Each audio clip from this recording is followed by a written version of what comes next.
It was just another Tuesday afternoon when my entire world got turned upside down. I am telling you this story because what happened to me that day changed everything I thought I knew about my life, my family, and the sister I had lost 4 years ago. My name is Your Name, and I work part-time as a librarian in our small downtown area. It is not the most exciting job in the world, but it pays the bills and gives me time to think. That particular Tuesday, I had just finished my shift and was walking home along Maple Street when something caught my eye. There, lying on the sidewalk near the corner of Maple and 3rd, was a leather wallet.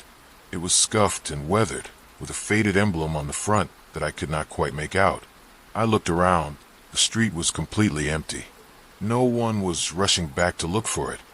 No one was frantically checking their pockets. It was just sitting there, abandoned and forgotten. I have always been the type of person who would rather do the right thing, even when no one is watching.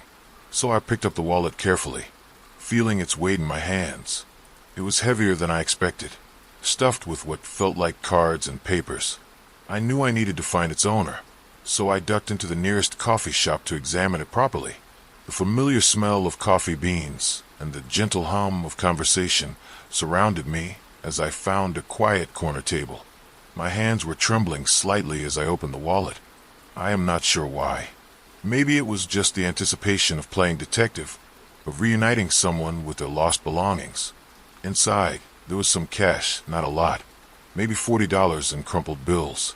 There was an ID card with a photo of a man I did not recognize. The name read Jonathan Hale, 36. He had kind eyes and a slight smile in the photo. There were a few credit cards, a library card, and what looked like a gym membership. I was about to close the wallet and head to the nearest police station when I noticed something else. Tucked behind the photo sleeve, almost hidden from view, was a small piece of paper. It was yellowed with age and folded so many times that the creases had become permanent lines across its surface. I almost did not read it. It felt wrong, invasive, but curiosity got the better of me, and I carefully unfolded the fragile note. The handwriting hit me like a physical blow. The words were written in blue ink that had faded over time. If you are reading this, I am sorry. I should have said it earlier, but I was scared. You made me believe in things I had stopped believing in. If you ever want to find me, come to the bench by Pier 17. I will be waiting every Sunday at 4. There was no name, no date, just those words, written in handwriting that made my blood run cold and my heart race at the same time, because I knew the handwriting. I recognized the way the letters curled at the edges, the distinctive way the G's looped, the slight slant to the right that came from being left-handed. I had seen it on birthday cards when we were kids, on notes passed between us during boring family dinners, on the last angry letter she had left on my pillow before she disappeared. It was my sister Lena's handwriting. Lena, who had been missing from my life for 4 long, agonizing years. Lena, who had vanished after the worst fight our family had ever experienced. Lena, who I had not heard from since that terrible night when she stormed out of our house, screaming that she never wanted to see any of us again. I sat in that coffee shop, staring at the note, and felt like the ground had disappeared beneath my feet. My hand was shaking so badly that I could barely hold the paper. The noise around me, the espresso machine, the chatter of customers, the music playing overhead, all faded into white noise as my mind tried to process what I was seeing. How was this possible? How had my sister's note ended up in a complete stranger's wallet? Who was Jonathan Hale? And what connection did he have to Lena? And most importantly, was she really waiting at Pier 17 every Sunday at 4 p.m.? The questions crashed over me like waves, each one more overwhelming than the last. I felt tears building in my eyes as 4 years of suppressed grief and guilt came flooding back. Let me tell you about Lena, because you need to understand what her disappearance did to our family. She was my younger sister by 3 years, but she had always been the brave one, the adventurous one, the one who was not afraid to speak her mind or chase her dreams. Where I was cautious and methodical, she was spontaneous and fearless. Where I preferred books and quiet afternoons, she craved excitement and new experiences. We had been incredibly close growing up, She was my best friend, my confidant, a person I could tell anything to without fear of judgment. We had shared secrets, dreams, and countless late-night conversations about everything and nothing. I thought we would always have each other's backs, no matter what life threw at us. But then came that night 4 years ago. The night that tore our family apart and sent Lena running into the darkness, never to return. It started with what seemed like a small disagreement about her boyfriend at the time, a guy named Marcus who our parents did not approve of. He was older, had a reputation for trouble, and our mom and dad were convinced he was bad news. They had been pressuring Lena to break up with him for months. I wish I could say I stayed neutral, but I did not. I sided with our parents. I thought I was protecting her, looking out for her best interests. I told her she was being naive, that she was throwing away her future for a guy who was not worth it. I said things that night that I have regretted every single day since. The fight escalated quickly. Voices were raised. Accusations were thrown around like weapons. Lena felt betrayed by all of us, especially by me. She said I was supposed to be on her side, that I was supposed to understand her better than anyone. She was right, and my failure to support her when she needed me most became the crack that shattered our relationship. "You are all just like everyone else," she had screamed at me, tears streaming down her face. "I thought you were different. I thought you actually cared about my happiness, but you just want to control me like they do." Those were the last words she ever spoke to me. She packed a bag that night and left. We found a note on her pillow the next morning saying she was leaving town and that we should not try to find her. She said she needed space to figure out her life without everyone constantly telling her what to do. At first, we thought she would come back. We thought she just needed a few days to cool off, maybe a week or two to prove her point. But days turned into weeks, weeks turned into months, and months turned into years. She had vanished completely, leaving behind only questions, regret, and a family torn apart by guilt and sorrow. We tried everything to find her. We filed missing person reports, hired private investigators, posted on social media, reached out to every friend and acquaintance we could think of, but it was like she had simply evaporated into thin air. No phone calls, no emails, no sightings. Nothing. The not knowing was the worst part. Was she safe? Was she happy? Was she even alive? These questions haunted me every single day. I would wake up in the middle of the night, heart pounding, wondering if she was okay. I would see someone with her hair color or her build walking down the street, and my heart would leap, only to crash when I realized it was not her. Our parents aged 10 years in the first 12 months after she left. My mother would sit by the phone for hours, hoping it would ring with news. My father would drive around town at night, checking places where young people hung out, hoping to catch a glimpse of her. The guilt was eating them alive, just like it was eating me. I blamed myself more than anyone. I was her big sister. I was supposed to protect her, support her, be there for her no matter what. Instead, I had chosen sides against her when she needed me most. I had failed her in the most fundamental way possible. So you can imagine what finding that note did to me. It was like being struck by lightning, painful, shocking, and completely life-altering. For the first time in 4 years, I had a concrete clue about where Lena might be. For the first time in 4 years, I had hope, but I also had 1,000 new questions. Who was this Jonathan Hale? How did he know my sister? And why did he have her note in his wallet? I looked at the ID again, studying Jonathan's face more carefully. He looked kind, with gentle eyes and smile lines that suggested he laughed often. But he was also a complete stranger to me. I had never seen him before in my life, and I was certain Lena had never mentioned anyone by that name. The more I thought about it, the more confused I became. If this note was meant for Jonathan, why had Lena not signed it? Why was it so cryptic? And if they were in some kind of relationship, why had she not contacted our family to let us know she was okay? I realized I had two choices. I could take the wallet to the police station, turn it in, and try to forget what I had seen. I could go home, pretend this had never happened, and continue living with the uncertainty that had plagued me for 4 years. Or I could be brave. I could take this chance, this unexpected gift from the universe, and use it to try to find my sister. The decision was easier than I expected.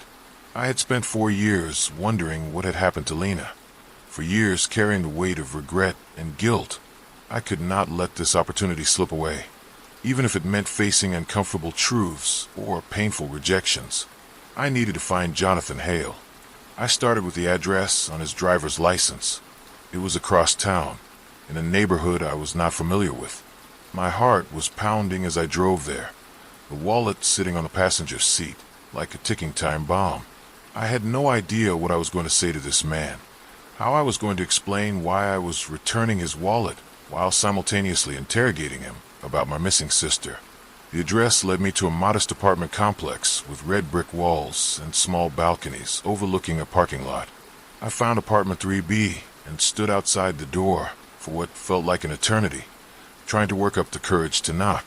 When I finally did, the man who answered matched the photo on the ID.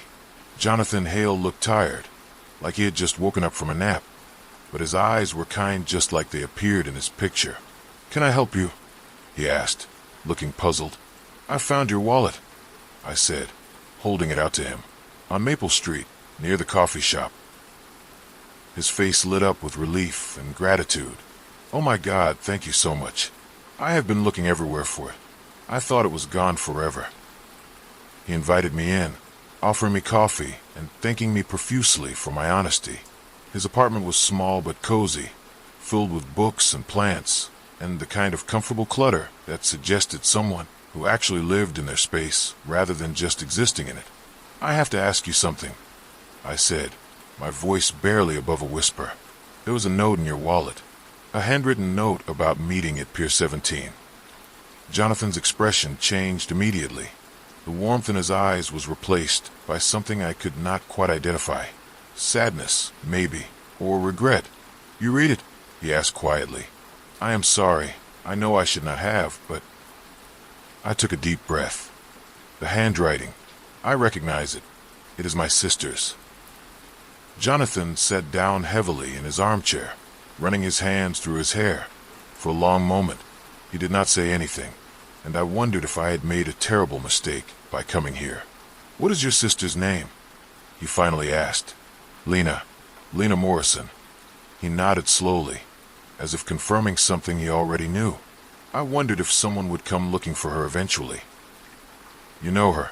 My heart was racing again. "Is she okay? Where is she?" "She is—" He paused, choosing his words carefully. "She is safe, but it is complicated." "What do you mean, complicated?" "She's been missing for 4 years. My family has been going crazy trying to find her." Jonathan looked at me with such sadness that I felt my anger deflate slightly. "She is not missing," he said gently. "She chose to disappear. There's a difference." Over the next hour, Jonathan told me a story that broke my heart and filled me with hope at the same time. He explained that he had met Lena about 3.5 years ago at a community center where they both volunteered. She had been using a different name, Elena Santos, and had been living in the city, working odd jobs and trying to build a new life for herself. She was running from something, Jonathan said. She would not talk about her past, about her family, but I could see the pain in her eyes. She was carrying so much hurt. They had become friends first, then something more. Jonathan described Lena as brilliant and funny and passionate about helping others, but also deeply wounded and afraid of letting anyone get too close. "She wrote me that note about 6 months ago," he continued. "We had been dating for over a year, but she was always holding back, always ready to run if things got too real. I pushed too hard one day, asked too many questions about her past, and she got scared. She left that note and disappeared again." "Have you been going to Pier 17? I asked. He nodded. "Every Sunday for 6 months. At first, I went because I hoped she would show up. Lately, I go more out of habit than hope. And she has never come. Never." I felt a mix of disappointment and determination. Lena was alive, but she was still running, still hiding from the people who loved her. The note in Jonathan's wallet was not a message to him. It was a message to whoever might find it, a breadcrumb trail She had left just in case someone came looking for her. I think she wanted to be found, I said. Otherwise, why leave the note at all? Jonathan considered this. Maybe. Or maybe she just wanted to leave herself a way back, in case she ever got brave enough to take it. Will you help me? I asked. Will you help me find her? He did not even hesitate. Yes. The next Sunday, Jonathan and I went to Pier 17 together. It was a beautiful day, with the sun reflecting off the water and families walking along the boardwalk with their children. The bench Lena had mentioned in her note was at the far end of the pier, overlooking the harbor. We sat there at 4 p.m., just like the note had said, and waited. She did not come. But we went back the next Sunday, and the Sunday after that. We started talking during those long waits, sharing stories about Lena, and trying to piece together the puzzle of why she had run and where she might be now. Jonathan told me about the volunteer work they had done together, how passionate Lena was about helping homeless youth and kids aging out of the foster system. He described her laugh, the way she sang along to the radio when she thought no one was listening, her habit of leaving little notes and library books for future readers to find. I told him about our childhood, about the sister I remembered who was brave and kind and endlessly curious about the world. I shared stories about our adventures together, our inside jokes, the way she always stood up for the underdog even when it got her in trouble. Through these conversations, I began to see a clearer picture of who Lena had become in the years since she left home. She was still the same person at her core, still caring, still passionate about making a difference, but she was also carrying wounds that had never properly healed. On the fourth Sunday, something different happened.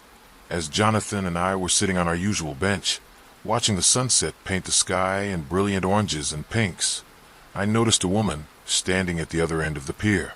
She was partially hidden behind a pillar, but something about her posture, the way she held her shoulders, seemed familiar. My heart stopped. It was Lena. She was thinner than I remembered. Her hair was shorter and darker, but it was definitely her. She was wearing jeans and a light blue sweater, and she was watching us from a distance, like she was trying to decide whether to approach or run away. "Jonathan," I whispered, not taking my eyes off her. "Look." He followed my gaze and sucked in a sharp breath. "Lena." We sat completely still, afraid that any sudden movement might spook her. She stood there for what felt like hours, but was probably only a few minutes, and then slowly, tentatively, she began walking toward us. With each step she took, my heart beat faster. For years of wondering, worrying, and hoping had led to this moment. My baby sister, the person I had failed so completely, was walking back into my life.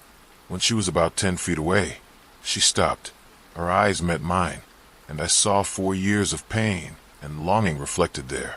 She looked older, more mature, but also more fragile somehow. "Hi," she said simply.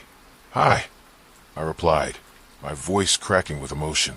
For a moment, we just looked at each other, two sisters separated by time and hurt and stubborn pride. Then Lena's composure cracked, and tears started streaming down her face. "I am so sorry," she whispered. "I am so sorry." I stood up from the bench and took a step toward her. "No, I am sorry. I should have supported you. I should have been on your side. I was so angry," she said, her voice breaking, "and hurt, and scared. I did not know how to come back after so much time had passed." "You do not have to explain," I said. "I am just so glad you are okay." We stood there crying and talking and trying to bridge for years of separation with words that felt both inadequate and essential. Jonathan gave us space, walking to the other end of pier to let us have our moment. Lena explained that she had been living in the city under a different name, working at a nonprofit that helped runaway teens. She had wanted to contact us so many times over the years, but pride and fear had held her back. She was afraid we would not forgive her for leaving, afraid that too much damage had been done to repair our relationships. "I left that note in Jonathan's wallet on purpose," she admitted. "I knew he came here every Sunday, and I thought maybe someday, if something happened to me or if I got brave enough, someone would find it and know where to look." Why did you not just come yourself?" I asked. "Because I was terrified," she said simply. "What if you did not want to see me? What if Mom and Dad had given up on me? What if I had hurt everyone too much to ever make things right?"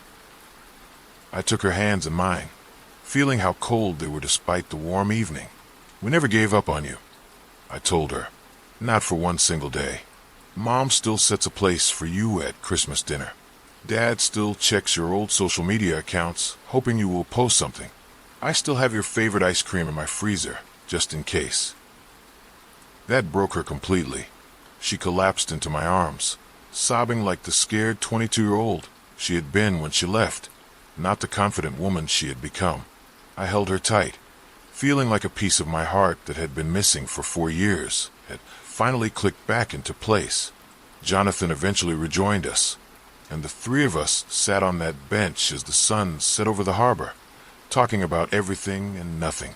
Lena apologized to him too, explaining why she had run from their relationship and thanking him for never giving up on her. "I was not ready to be loved," she said. "I had so much anger and hurt inside me that I did not think I deserved happiness.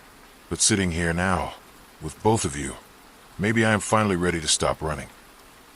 The reunion with our parents 2 days later was even more emotional. My mother fainted when she saw Lena standing in our doorway. My father cried harder than I had ever seen him cry. There was so much pain to work through, so many conversations that needed to happen, so much trust that needed to be rebuilt. But we were family again. Lena moved back to town and took a job with a local organization that worked with at-risk youth. She and Jonathan started dating again, taking things slow and building their relationship on a foundation of honesty and trust rather than fear and avoidance. As for me, I learned that sometimes the universe puts exactly what you need right in your path, even when you are not looking for it. A stranger's lost wallet had given me back my sister, but more than that, it had taught me about forgiveness, about second chances, and about the power of hope. That leather wallet sits on my bookshelf now, a reminder of the day my life changed forever. Jonathan let me keep it after we returned everything else to him. He said it had served its purpose, that it had brought our family back together and helped Lena find her way home. Every time I look at it, I am reminded that sometimes the most important journeys begin with a single step, even when you have no idea where that step will lead you. Sometimes finding what you have lost requires you to be brave enough to look in places you never expected. And sometimes, just sometimes, love really can conquer time, distance, and even the deepest wounds. Lena and I are closer now than we ever were before.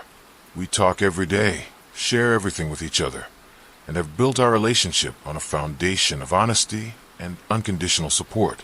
We both learned that family means being there for each other, especially when it is hard, especially when you disagree, and especially when someone you love is making choices you do not understand.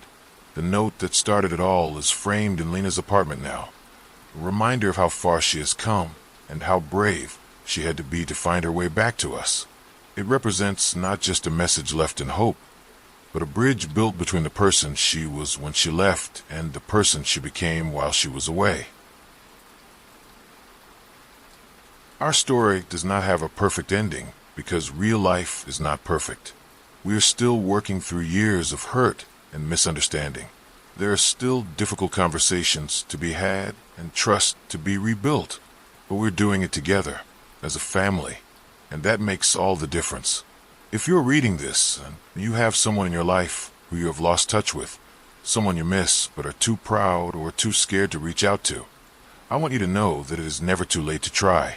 People change, hearts heal, and love really can overcome almost anything if you are brave enough to take that first step. Sometimes all it takes is finding the right wallet on the right sidewalk on the right Tuesday afternoon. Sometimes the universe has a plan that is bigger and more beautiful than anything you could imagine for yourself. And sometimes, just sometimes, the people we lose find their way back to us when we need them most. This is my story, and I am sharing it because I want you to know that miracles do happen. They might not look like what you expect, and they might come wrapped in pain and difficulty and complicated emotions, but they do happen. Keep your eyes open, keep your heart ready, and never, ever give up hope. Because you never know what you might find lying on a sidewalk on an ordinary Tuesday afternoon.